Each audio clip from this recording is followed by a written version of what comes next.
Hello friends, মাই veg ফুডে আপনাদের সবাইকে স্বাগত। আজকে আলু ভাজার একটি দারুণ রেসিপি আপনাদের সাথে শেয়ার করব। আলু ভাজা তো আমরা রোজই খাই বা প্রায় খেয়ে থাকি, তবে আজকের আলু ভাজা একটু অন্য ধরনের। প্রথমে দুটো আলু এরকম টুকরো করে স্লাইস করে কেটে নিয়েছি, লম্বা টুকরো করে, আর ভালো করে ধুয়ে নিয়ে জলটা ঝরিয়ে রেখেছি। একটা কড়াইতে সাদা তেল গরম করে নিয়েছি, প্রায় 4 টেবিল স্পুনের মতো। তেলটা গরম করে এর মধ্যে দিয়ে দিলাম আগে থেকে জল ঝরিয়ে রাখা আলু। আলু ভাজার এই আলুগুলো কিন্তু খুবই লম্বা টুকরো করে আর সরু টুকরো করে কেটে নিতে হবে, আর জলটা ভালো করে ঝরিয়ে রাখতে হবে আগে থেকে।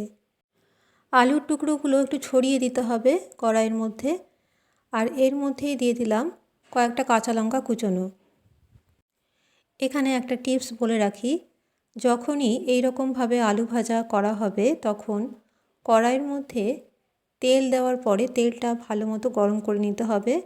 তারপরে গ্যাসের ফ্লেম লো টু মিডিয়ামে রেখে আলুর টুকরোগুলো ছেড়ে দিতে হবে, আর কড়াইয়ের মধ্যে আলুর টুকরোগুলো একটু ছড়িয়ে ছড়িয়ে দিতে হবে, ঠিক এই রকমভাবে যদি আলু ভাজা করা যায়, আলু ভাজা করতে কিন্তু খুবই কম সময় লাগে আর খেতেও সেরকম টেস্ট হয়। আজকের আলু ভাজা একবার বাড়িতে তৈরি করে দেখবেন। বেশি নাড়াচাড়া করার দরকার নেই, সামান্য নেড়েচেড়ে আবারও এরকমভাবে ছড়িয়ে দিতে হবে, অর্থাৎ 1 মিনিট অন্তর অন্তর একটু নেড়েচেড়ে কড়াইয়ের মধ্যেই এটা ছড়িয়ে দিতে হবে, আলুর টুকরোগুলো ছড়িয়ে ছড়িয়ে দিতে হবে। খুব বেশি নাড়াচাড়া করার দরকার নেই, তাহলে আলুর টুকরোগুলো কিন্তু ভেঙে যেতে পারে। আর অন্যদিকে যেই টিপসটা আমি দিচ্ছি সেটা হচ্ছে, এখানে 1 টেবিল স্পুন জল আছে, জলের মধ্যে দিয়ে দিলাম হাফ চামচ লবণ। শুধুমাত্র এই লবণের জল দিয়েই কিন্তু আলু ভাজা দারুণ হবে, একবার ট্রাই করে দেখবেন। বেশি জল কিন্তু ব্যবহার করিনি, প্রায় 1 টেবিল স্পুনের মতো জল আছে আর হাফ চামচ লবণ এর মধ্যে ভালো করে মিশিয়ে নিলাম। এবার সেই লবণ জল যখন আলু ভাজা একটু হতে থাকবে তখন এর মধ্যে ওপর থেকে ছড়িয়ে দিতে হবে। এখানে 4 চামচের মতো আমি জল দিলাম, লবণ জল দিলাম ছড়িয়ে ছড়িয়ে। এবার আবারও একটু খুন্তি দিয়ে নেড়ে দিচ্ছি, আর যতবারই নাড়া হবে ততবারই কিন্তু হালকা হাতে নেড়ে কড়াইয়ের মধ্যেই একটু ছড়িয়ে দিতে হবে। এখানে বলে রাখি, আমার চ্যানেলের সব রেসিপি সম্পূর্ণ নিরামিষ, পেঁয়াজ রসুন ছাড়া তৈরি করা হয়। রেসিপিগুলো দেখে পছন্দ হলে, ভালো লাগলে চ্যানেলটি সাবস্ক্রাইব করে রাখতে পারেন। পাশের বেল আইকনটি প্রেস করে অল নোটিফিকেশন অন করে রাখবেন, তাহলে যখনই কোনো রেসিপি আমি আপলোড করব আপনারা সেটা সবার প্রথম দেখতে পাবেন। এবার খুব ভালো করে নেড়ে চেড়ে আবারও একটু ছড়িয়ে দিচ্ছি। এখানে কিন্তু হলুদ গুঁড়ো আমি ব্যবহার করিনি, হলুদ ছাড়াই কিন্তু আলু ভাজার কালারটা কিন্তু দারুণ হবে।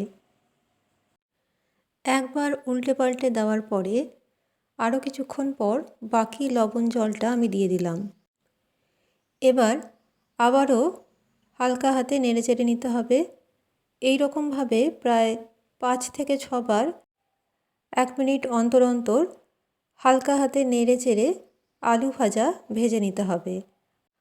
আলু ভাজা তৈরির এই পদ্ধতি, অর্থাৎ লবণ জলে আলু ভাজা, বাড়িতে একবার তৈরি করে দেখুন।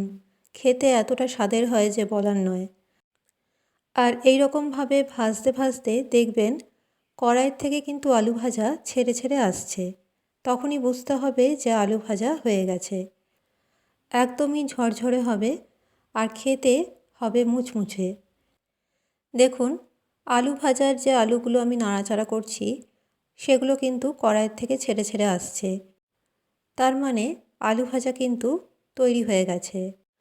একটা পাত্রের মধ্যে নামিয়ে রাখছি। ছোট থেকে বড় সকলেরই কিন্তু আলু ভাজা ভীষণই প্রিয়, তাই আজকের এই রেসিপি বাড়িতে একবার তৈরি করুন।